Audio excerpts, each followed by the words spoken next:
So I just want to make something clear here. Once again, I'm not saying that you're right or wrong, but doylist perspectives are kind of independent of verses.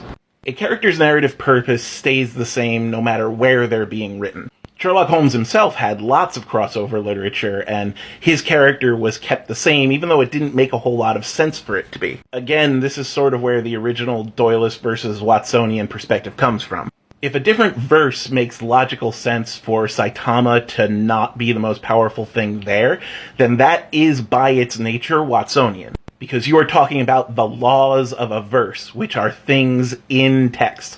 Watsonians care about things in text, evidence in text. Doylists only care about narrative purpose.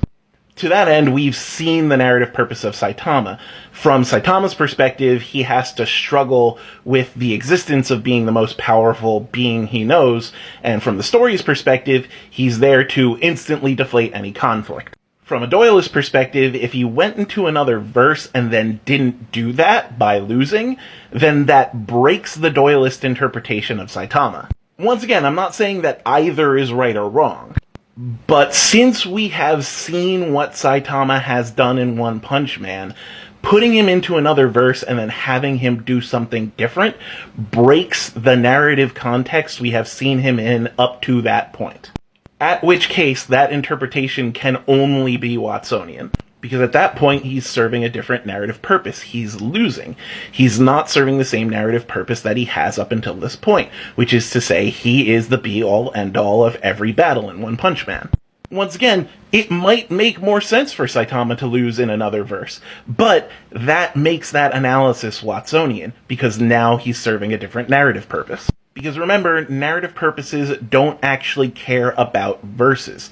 They care about the character's function in any story.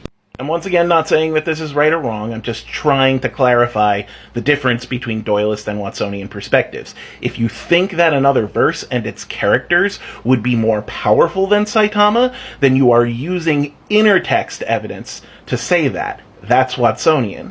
If you think Saitama would lose because he has a narrative purpose for losing, then you're going to have to find a reason for him losing in his own text first. Basically, there has to be a precedent. There has to be something showing him fulfilling that narrative purpose.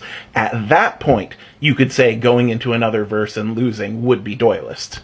But until you can find that, until you could find Saitama losing and fulfilling that narrative purpose in One Punch Man, then any other interpretation of him losing would be watsonian.